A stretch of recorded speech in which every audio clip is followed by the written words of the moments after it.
다음은 사건을 하나 짚어볼 텐데 인천 강화도 한 카페에서 끔찍한 사건이 발생을 했습니다.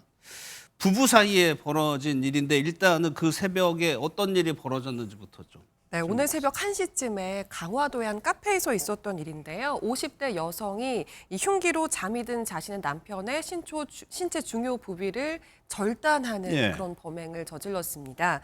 아내 범행에 잠에서 깬 남편이 곧바로 신고를 했고 119에 의해서 병원으로 옮겨져서 수술을 받았는데요. 생명에는 지장이 없는 상태라고 전해지고 있습니다. 예. 경찰 조사에서 아내는 이 남편의 외도가 의심돼서 이런 범행을 했다. 예. 이렇게 주장한 것으로 알려지고 있습니다.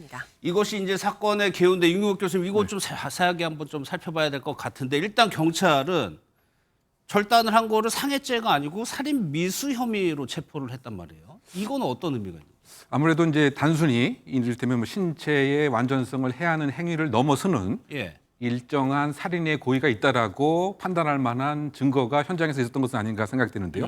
또는 그 행동이라든가. 예. 왜냐하면 이것이 좀 심한 상태에서는 그 신체의 완전한 기능이 상실되는 그러한 중상의 혐의 적용 가능성도 있는데 이것을 배제하고 살인 미수로 우유를 했다라고 하는 것은 예. 이를테면 지금 알려진 보도에 의하면 그 지금 사위가 소위 말해서 결박까지 하는 행위를 했다. 예. 이거는 사실상 죽어도 살해에 상관없다라고 하는 미필적 고의의 최소한 가능성이 있고 또는 공격하는 그 횟수와 그 자체가 1회에 그친 것이 아니고 수회에 걸쳐서 중요 부위에 대한 공격 행위를 했다라고 하는 것은 이것은 사망이라고 하는 결과가 생겨도 상관없다라고 하는 밀필적 고의의 가능성도 있는 것이고요. 더군다나 그 당시에 아마 그 출혈이 다량의 출혈이 있음에도 불구하고 일정한 응급 조치도 하지 않고 뭐 일정한 공격 행위를 계속했다고 한다면 이것은 이 건강의 상실을 계획한 것이 아니고 아예 사망이라고 하는 것까지 충분히 계획을 한 것이 아니겠느냐라고 하는 입장에서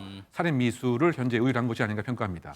박주임 선생 이게 더 좀 이상한 것이 뭐 부부간에 아내가 남편의 외도를 의심해서 한 범행인 줄 알았는데 여기에 등장하는 게 말씀하신 것처럼 사위가 등장을 한단 말이에요. 네, 이 현장에 이 피해자와 가해자만 있었던 게 아니라 이 30대 남성이 있었는데 예. 이 30대 남성의 정체가 바로 사위였습니다. 그리고 사위가 가만히 있었던 게 아니라 사위의 역할이 피해자를 결박하는, 그러니까 도망가지 못하게 잡아두는 역할을 했는데요. 예. 그래서 지금 실제 지금 사위도 이 존속살해 미수죄로 지금 이 긴급 체포된 상황입니다. 근데 사위는 범행 당시에 자기는 카페 밖에 있었다고 해서 범행을 부인을 했다가 이 경찰 조사 결과 이 범행에 가담한 정황이 드러났는데 추가적으로 어떤 동기로 이러한 이 장모의 살해 미수 행위에 가담을 했는지 이 부분은 추가적으로 좀 밝혀져야 예. 될 것 같습니다. 일단은 윤경욱 교수님 사위까지는 경찰이 어느 정도 좀 뭐 증거라든가 이런 게 가담한 증거라는 게 있는 것 같아요. 근데 또 딸도 나오거든요. 딸도 가담한 정황이 일단은 있다고 보는 것 같아요. 일단은 이제 그렇게 보는 것 같고 이제 구체적인 뭐 증거까지는 아직은 확보하지 않은 것 같은데, 예. 근데 일단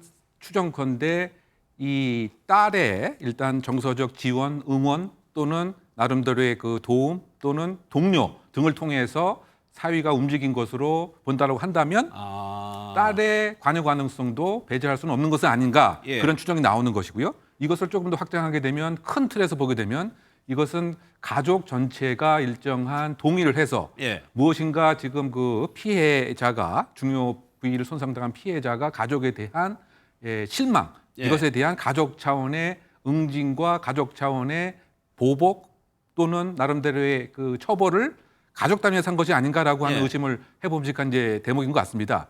그렇다 본다면 이 관련된 혹시 그 공모의 그 정황이라든가 또는 이런 상황에서 지속되어 있는 장기간 지속되어 있던 가정 내부의 예. 갈등이 이 아버지 그 피해자가 과연 어떤 역할을 했던 것인지 또는 지금 외도에 관한 의심에 관한 얘기를 한 것인데 이것은 상징적인 얘기고 이것과 더불어서 복합적인 가족에 피해를 주는 예. 일정한 행위들에 대한 가능성이 가족 전체에 대한 분노와 나름대로의 그 이거를 아너 킬링, 명예 공격 행위라고도 표현하는 경우가 있는데요. 뭐 그런 연장선상에서 이 행위가 이루어진 것은 아닌가 개인적으로 추정해 봅니다. 그러니까 외도가 의심스러웠다는 거는 이게 초기의 지술이고 좀 더 수사를 해보면은 다른 동기, 왜냐하면 일가족들이 다 지금 가담한 정황이 있기 때문에 다른 동기의 가능성도 열어둬야 된다는 의미시죠. 그 얘기입니다. 결국은 이제 이와 같은 것의 일반적인 행위 자체는 이 어머니죠. 어떻게 본다면 이제 장모님이 이 장인 어른에 의해서 뭐 예를 들면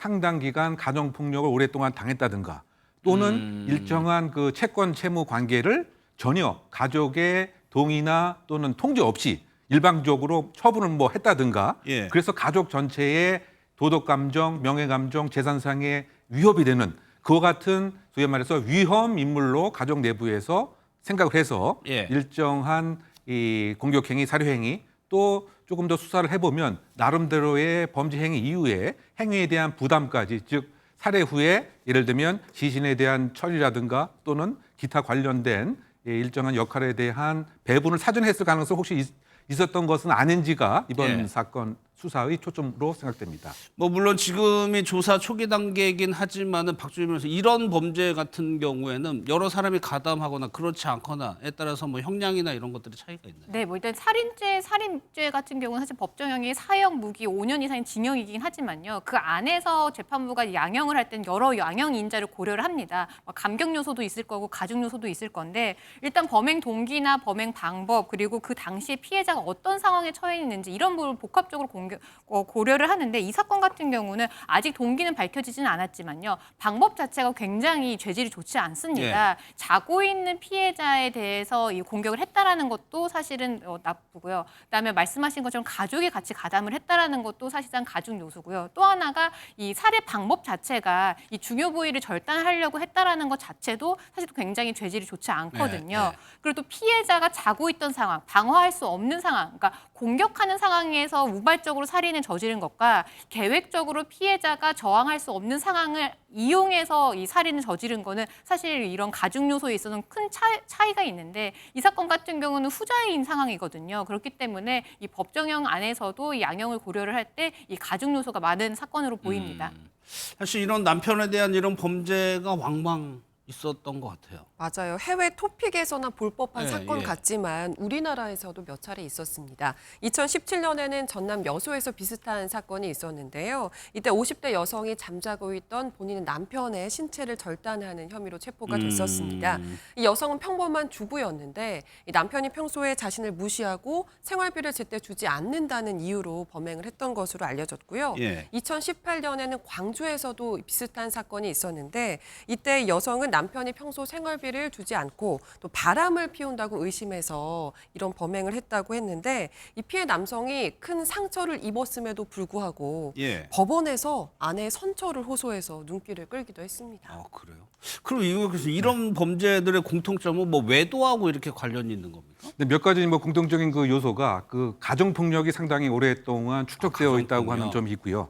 또 그 음주 그 상태가 그 지속돼 있고 그 생활에 대한 그 무책임 뭐 이런 것이 공통적인 요소로 파악이 되는데 그러다 보니까 예를 들면 매 맞는 아내 증후군 뭐 이런 표현도 나옵니다. 즉 이 외도도 할 뿐만이 아니고 또 술을 먹고 아내를 무자비하게 공격하는 행위가 1회, 2회도 아니고 1년, 2년도 아니고 예. 수년간 지속되어 오다 보니까 본인이 이 상태를 악순환의 굴레를 벗어나기 위해서 남편에 대한 치명적인 공격을 할 수밖에 없다라고 하는 소위 그 살기 위해서 공격을 한다. 그리고 상징적인 이 피해와 공격 행위를 명확하게 하는 부분이 이 이른바 그 남성의 그 중요 부위라고 생각하는 이런 것이 이제 연결되어 있는 것이 이와 같은 사건의 공통점으로 평가할 수 있다고 생각됩니다. 알겠습니다.